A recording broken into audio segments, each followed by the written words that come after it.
Komið sæl og blessuð og velkomin að Rauða borðinu á þessum blíðviðri stegi, að minnstakosti svo hort sé til veðursins hér á höfuðborgarsvæðinu. Ég skrifaði einhvern status í gær blíðviðrið og fekk áminningu frá Akureyri þar sem var þoka og 4 stiga hiti. Þannig að við verum að passa okkur á því að Ísland er stærra en sem nemur höfuðborgarsvæðinu. En hjá mér er Laufey Lindahl, vertu velkomin. Þú ert jafn vel klædd og í gær næstu. Já, ég er alltaf, þetta er bara... Þú ert ekkert að strippa í blíðviðrinu? Nei, ekki. Engan tilgangi. En hérna, hefur ekki verið eitthvað svona meðal borgarbúa og fundið hvernig púlsinn hjá okkur breytist í blíðunni? Ég get nú ekki sagt að ég hafi verið neitt gríðarlega mikið meðal borgarbúa. Ég hef búin að vera hér bara, eiginlega, og heima hjá mér. Lítil tækifæri á að fara niður í bæ og fá sér ís og... Já, nei, ég hef ekki gert það, en kannski helgina. Ef að veðrið... Þá er ekki verið aftur komið skýta. Ég fór í sund í gærkvöld, eða undir kvöld í gærkvöld. Og ég komst að því að við Reykvíkingar eða Íslendingar, við hefðum okkur allt öðruvísi þegar er svona gott veður, heldur nú venjulegum degi. Já. Það var ekki bara að það væri gríðarlega mannmargt í sundlaugina sem ég var, heldur bara fólk þarf að sitja þétt og þá fer það bara og brýtur ísinn og fer að spjalla bara við ókunnugt fólk, alveg bara vinstri hægri. Já. Þannig að sko... Þetta er gleði hormónið vaknar. Já, ég meina það er oft sagt af Íslendingar sem þumbaralegir, það er örugglega einhver leyti tengt veðrinu. Já, ég held það hlýtur að vera sko. Já. Það er einmitt alltaf sagt að þegar maður fer í svona löndar sem að veðrið er almennt betra og blíðara, þar er fólk oft meira kammo. Já. En sýnist þér sem það sé blíðviðri hjá Hildi við myndun nýs borgarmeirihluta? Hvernig metur þú það? Ég veit það ekki. Maður veit aldrei, þetta náttúrulega ekki. Já. Heldur þú endi með miðflokkinn í bælinu eða heldur að verði aðri kostir?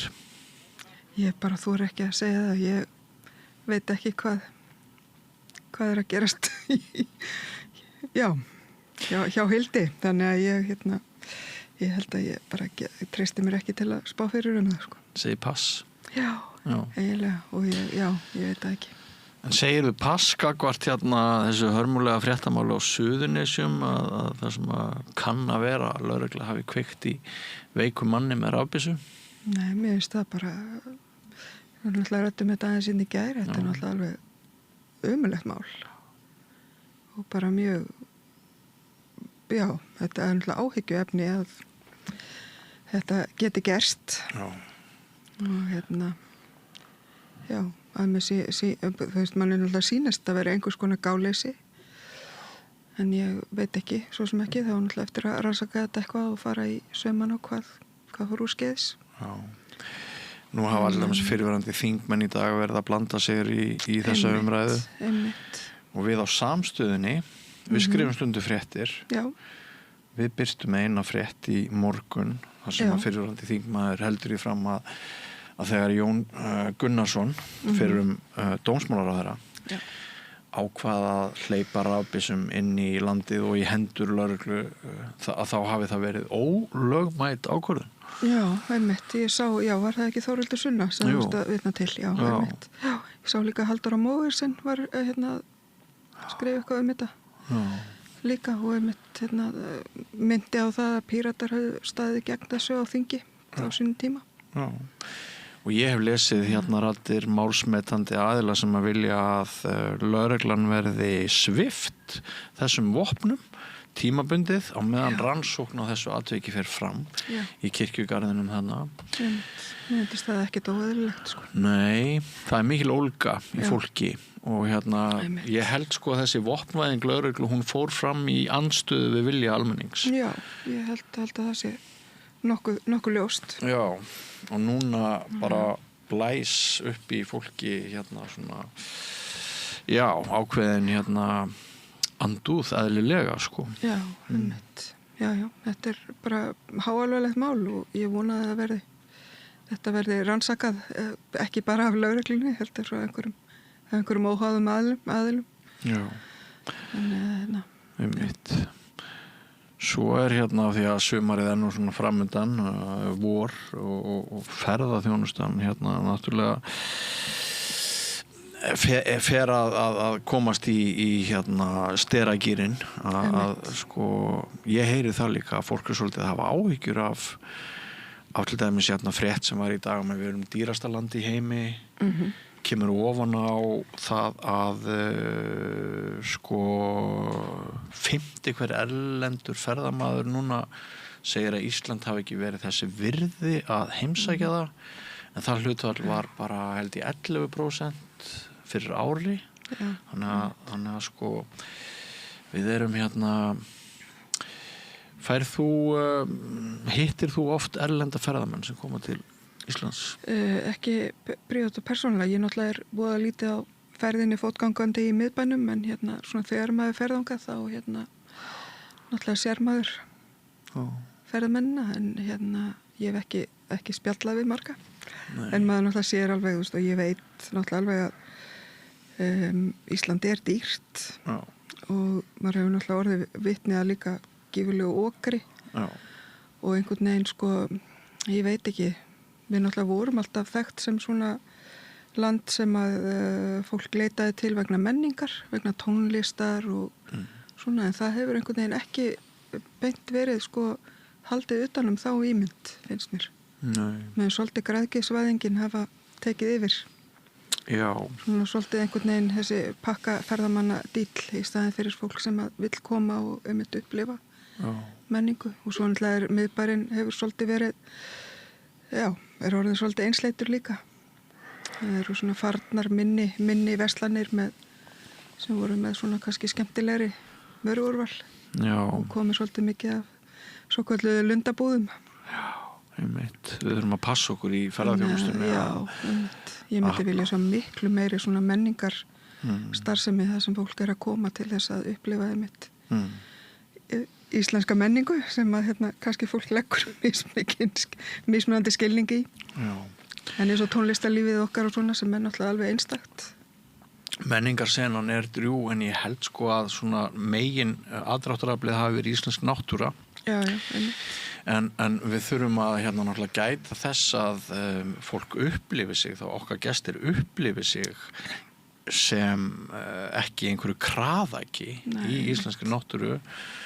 Og hérna ég stundu sagt að einn af mínu verstu dögum á Íslandi það var þegar ég sótti Gullfoss heim fyrir 2-3 árum. Ég hef aldrei verið í jafn miklu stressi eins og við fossinn. Það voru örugglega mörg þúsund manns í kringum mig og það var rosalegt stress og ég naut í engu hérna Gullfoss þann dag. Og ekki börnin mín heldur og ekki kona mín og þetta var bara stress. Já, þetta einmitt það sem ég var að tala sko. Þetta allt og mikið svona einhver pakkaferðamennska og rúta eftir rútu, og ég meina ferðamenn vilja ekki koma til þess að tala við aðra ferðamenn. Nei. Þeir vilja náttúrulega upplifa einhverja svona lokal menningu og svo framvegis, en ekki eitthvað að vera bara í einhverjum rútum sem kemur rúta eftir rútu þannig að ég held að þetta sé svolítið vanhugsað. Og hringja sannarlega viðvöruna bjöllur þegar við fáum dag eftir dag fréttir fyrst að óánægja ferðamanna sé stóraukinn, semst að erlendir ferðamenn svarið því til að 1 af hverjum 5 að ferðin hafi ekki uppfyllt væntingar þeirra til Íslands. Og svo núna þetta með dýrtíðina að það náttúrulega bara við þurfum virkilega að passa okkur. Já, kemur ofan á allt annað sko. Já, því það er svo margt sem hangir nú orðið hérna á tekjunum sem við höfum að ferðarþjónustunni. Einmitt. Og bara frábær, þú veist, ég er öll fyrir hérna góða ferðamennsku, en það verða að vera einhver gæði í þessu. Við megum ekki vera bara einhver hérna sjoppa. Einmitt. En við höfum nú svona reynt að sinna listinni hérna á samstöðinni. Já. Og svo maður reynt að vera menningaleg. Já, við reynum það. Og svo maður hérna víki þá að kannski efni þáttarins í kvöld. Þá hérna gaman að segja frá því að við ætlum að enda á spjalli sem ég átti við mann sem heitir Þorvaldur Sigurbjörn Helgason. Já. Og hann hérna hann komst í þáttinn út á það að hann tók FIH námið á 20 árum. Gerir aðri betur. Já, nákvæmlega. En reyndar tók hann pásu einmitt. En ég hef alltaf svo gaman að því þegar fólk lætur draumsinn rætast þótt hann hafi þá verið í saltpækli ansi lengi og hann sem sagt lýsir í samtali við mig þessu ferðalagi hans að hann byrjar 2006 sem píanisti í FIH en klárar í kvöld sem jazz söngvari og margt gerist á 20 árum. Já, margt sem gerist á 20 árum. Hann breyttist alltaf mikið og annar Þorvaldur í dag sem útskrifast heldur en sá sem að innritaðist en líka skólinn breyttist til mikið, aðra kennslu aðferðir og svona og mér finnst þetta svona þetta krútlegt en þetta líka svona ákveðin sigur manns andans og mér finnst þetta líka mjög gott innlegg í bara mennta umræðuna vegna þess að það hefur alltaf farið svo í taugarnar og mér allt þetta, þú veist að flýta námi, þú veist, nú er búið að stytta framhaldsskólann í 3 ár þú veist, það bara þurfa allir að taka sinn tíma þú veist, það hendar sumum að klára þetta á 3 árum en öðrum á 20 og það er ekkit að því ég meina, það er einmitt vandi orðið með mjög marga tónlistaskóla núna þeir taka ekki inn eldri nemendur en 25 ára og eins og þegar kemur að söng þá eins og hann segir sjálfur það ofta ekkert fyrir upp úr 30 sem að röddin einhvern veginn fullmótuð og líkaminn orðin sá sem að best getur orðið og þannig að þetta spyr líka svona samfélagslega spurninga en fyrst og fremst alveg rosalega svona skemmtilegt mál. Já, mér finnst þetta dásamlegt. Já, mér fannst þetta alltaf dásamlegt líka. Nú, þar á undan ætlaði ég að segja erum við með reynslubolta þennan gamla fasta lið það koma Oddný Harðardóttir fyrrum þingmaður, Ólafur Stephensen framkvæmdastjóri og talsmaður atvinnurekenda Ólafur Arnarsson blaðamaður á DFF og ræða svona fréttir líðandi stundar og það verður gaman að heyra í þeim það meðal annars uppgjör sveitarstjórnarkosninga eins og þau sjá það fyrir sér og ESB málið sem núna fyrir Alþingi komið aftur á fullt og mikið verið að rífast einmitt. Nú, svo kemur hún Ragnheiður Davíðsdóttir til okkar og hún ætlar að ræða við Þorstein Valdimarsson, verkefnastjóri Rauða krossins og Kristínu Hjörleifsdóttur kennara íslensku kennslu fyrir útlendinga. Einmitt. Já, þau eru sem sagt, mér skilst að Rauði krossin með svona grunn íslensku nokkuð skona kennslu fyrir sem sagt fólk sem ekki komið með kennitölu á Íslandi og þannig að þetta svona bara á meðan þau eru að bíða eftir úrvinnslu svona mála og svoleiðis þannig að því að síðan þegar þau eru komið með kennitölu þá fá þau oftast íslensku nám hjá einum af málaskólunum þetta er svona til þess að gera eitthvað áður þannig að þau séu tilbúin fyrir það og þetta er mjög skemmtilegt samtal sem að ég mæli með frábært að fá og þau eru líka að auglýsa eftir fleiri sjálfboðaliðum sem eru til í að koma og kenna því mér skilst að þetta sé á baki sjálfboðaliða einmitt mikil fengur í þessum viðtölum Ragnheiðar einmitt, já, hún er náttúrulega alveg frábær hún er talandi reynslubolta hún er sko reynslubolti veit hvað hún er að gera en þú ert nú líka með reynslubolti og búin að vera lengi að í þessum bransa þú ert með innlegg hvað ætlað þú að bjóða upp á? Heyrðu, ég fætt til mín ég er með svona uppgjör sveitarstjórnarkosningana áfram við höfum svolítið verið að taka það fyrir en ég fætt til mín Örnu Magneu Danks, Alexandru Brím og Svenni Kristins fyrirgeðu það vaðist tungun á mér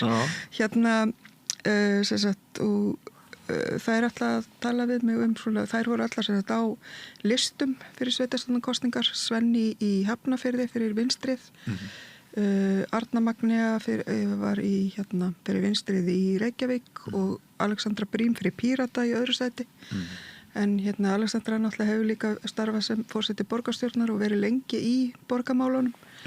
En mér langaði aðeins að taka svona púlsinn á þeim bara til þess að líka fá svolítið svona, svo við kynnumst þeirra raunveruleika í þessari kosningabaráttu þar sem að hinsegin hattur var mjög hávært. Já. Og ákveðin stjórnmálaöfl voru töluðu öflugt gegn sýnileika hinsegin fólks. Já. Þannig að ég bara hlakka til að heyra hvað þær hafa að segja. Hver þeirra upplifun var og bara hvernig þeim líst á niðurstöðurnar. Já. Þannig að mikilvægt að heyra raddir þeirra. Já, akkurat. Já.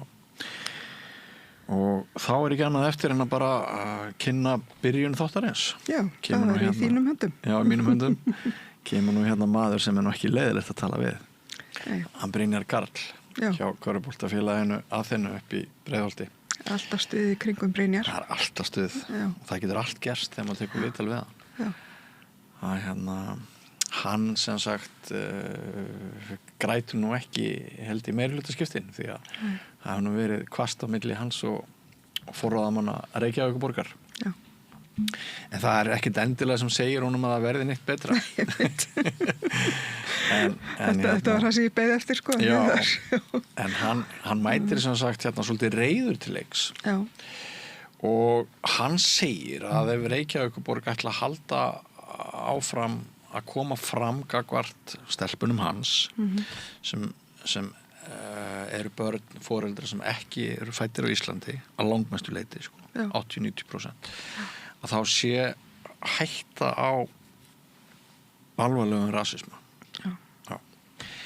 Og það vegna þess að sko þetta ekki bara körfubolti eins og hann sér þetta. Félagsleg tengsl og annað slíkt. Já, og honum finnst körfuboltinn sem hann hefur verið að bjóða stelpunum upp í Breiðholti vera sko eitthvað magnaðasta tækifæri til inngildingar sem boðið upp á. Já. Þannig að við viljum að byrja á Brynjari Karli og inngildingar, mikilvægi hans og Aþenu, hans mati og hvernig svona hann segir reynslusögu af kerfinu. Bara hlakka til að hlusta. Það ekki? Jú.